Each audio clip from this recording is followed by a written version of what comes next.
Hey, everybody. Welcome to the latest installment of 10 Minutes on Brand. I'm Will Straughn, Chief Growth Officer here at Focus Lab. This week, I had the pleasure of being joined by Haley Bridges, brand strategist here at Focus Lab, to talk about brand attributes, what they are, why we use them, and how we utilize them throughout a branding exercise here at Focus Lab.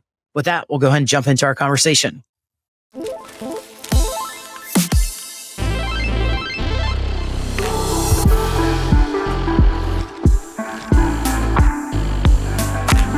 All right, Haley, thank you so much for joining me today on 10 Minutes on Brand. How you doing? I'm so good. Thanks for inviting me. I'm glad to be here.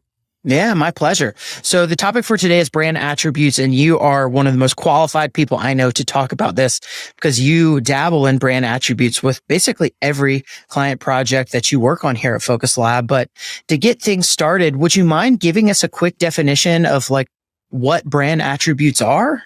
Yes, I would love to. Thank you for that introduction. So brand attributes, simply put, are just another name for personality traits, but they are specific for brands. So they are the perceivable qualities or characteristics that exist in a brand's identity that you will feel when you are in a website or part of a brand experience. Okay. And then how do we utilize them as part of our branding process here at Focus Lab?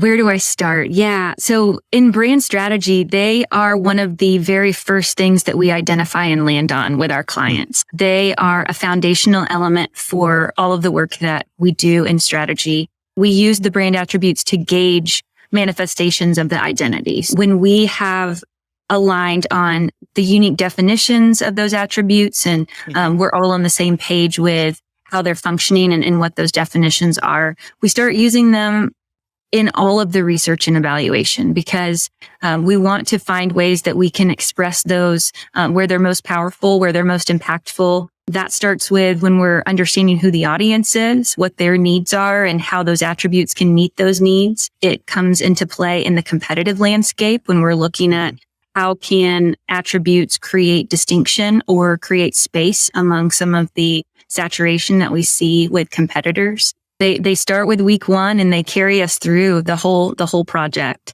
So we're referencing them every week as we go. We do, and we build on them. So they're part of our direction when we write our strategic direction for the new identity. They're a key piece of that. And they also come into play in next steps when we have moved into both visual design and verbal identity. They stay top of mind. They inform and impact a lot of the work. So it's kind of like they keep the brand work as we're iterating through design and communications. They kind of keep everything on a nice pathway as to instead keep you from going outside of the zones of what's appropriate for an attribute, I guess. Yeah, they do. And that's a good point that you make too, because we want consistency, right? So being able to settle and understand those personality traits or those attributes for a brand so early on allows us to create flexibility and expansion from them. And it really is as simple as how personality shows up in people and in interactions with just your day to day and why that matters. It's because we want to have a nuanced conversation of brand apart from product or apart from function, just like there are people that you really relate to because of their certain qualities.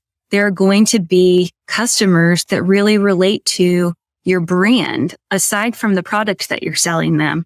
And it's because of that intangible, that those qualities, you putting your personality out. It's really important to how we define a brand identity in that way. Okay. And then at Focus Lab, I know we guide our clients through an attributes exercise. It's one of the first things they do with us. So I assume you've seen all types of attributes. Is there anything that you would say makes for a more effective attribute when trying to define these? Yes. So the exercise starts with, I want to say 65 or 70 qualities or titles of attributes. The client and our team works to whittle those down to find which ones are the most important to be perceived through the brand identity. And effectiveness comes into play when you're really looking at those attributes through the lens of your audience. How are those qualities going to be perceived? What are people going to pick up on in terms of how your personality is different? Are you saying something different? Do you look a little bit different? All of that starts with attributes. So effectiveness really is about thinking about it in that way, but also in thinking about it apart from functionality or product-based qualities. There's a really cool dance that we get to witness in attributes, which is this authenticity versus aspiration. You really want your attributes to be true of who you are, but they should also stretch you. They should help you expand your definition of who you are and how you show up. It's a really cool thing to be part of. Yeah, I love that. All right, Haley. So those are some really great examples of what makes a brand attribute effective. But do you have any examples that are not as helpful, or maybe some examples that aren't as effective when selecting brand attributes?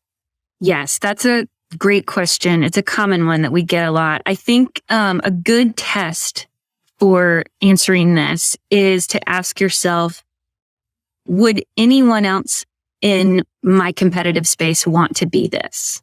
And if the answer is a resounding yes, everyone would, then it's probably not going to be super helpful in terms of creating an identity that's apart from them. An attribute that I think of a lot, especially when we work with B2B tech, is trusted, right? So would anyone else in your space not want to be trusted? Yeah, it's kind of like, that's almost like table stakes for any brand. It's like at a certain level, you need to feel trusted. Yes. You've got to push past those to uncover real personality. You got to move past the cost of entry. When thinking of your brand attributes, try to avoid one that could be any of your competitors. And I guess that's a really good lens to think through, right? When you're selecting them, could this be X, Y, and Z? And if the answer is yes, then you need to go one layer, maybe a layer deeper. So if we pull on that trusted example, say I'm a brand and, being trustworthy is really important to me, but it's something that all of my other competitors could claim. What are some kind of one level below attributes that you may recommend or kind of point them towards? That's a great question. So for trusted, I think you have to ask yourself, what is the value behind that for your audience? So if it's really important for you to be trusted or trustworthy to your audience, is that motivated by professionalism? Is trusted more emotional? Is it something about being a caregiver or safekeeping?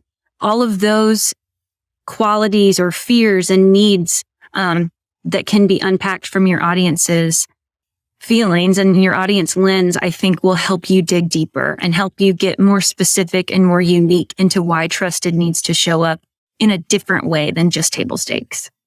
Okay, got it. Yeah, I love it. Are there any other attributes that you find that most companies want to perceive that we don't even offer as potential attributes these days? Yeah, we've had some really cool projects where we create words, or we will, find a word that maybe wasn't part of the original exercise, but it has really powerful meaning for our clients. So yes, the only rules we really want to stick to is that we can express them in both visual and verbal identity, and that we align on the definition. So we love when we can push past like dictionary definitions of words and really make those ownable and unique, because that makes the work more ownable and unique. Anything that we can do at the beginning to be able to really understand the uniqueness and the character of brands makes all of the difference. Gotcha. That's so fascinating. And then I think we've got time for one last question, so I'm going to try to sneak it in. Okay. We at Focus Lab, we put a lot of emphasis into brand attributes, but we also have our clients conduct brand archetypes, and we utilize those with specific aspects of the brand identity. So what are the differences between attributes and archetypes? I love that question. So they have aligned purposes, but where they differ is in that attributes are more specific to you because you are defining them. You get to create your definition of them. Archetypes are full characters or stories that already exist. They're familiar stories, eternal truths, things that you will already kind of have an inkling or an understanding of what they mean. So if I said something like the adventurer, you kind of already know what those qualities and meanings would be. Attributes are very well defined, and they carry more story. They follow more of a structure in that way. So at Focus Lab, the way you get to attributes and archetypes are different as well, just like you said. So attributes, you have the visibility, you're choosing your own. But archetypes, the archetype chooses you. You have a quiz where you fill out prompts and questions, and then you have a resulting answer of who your archetype is. Oh, okay.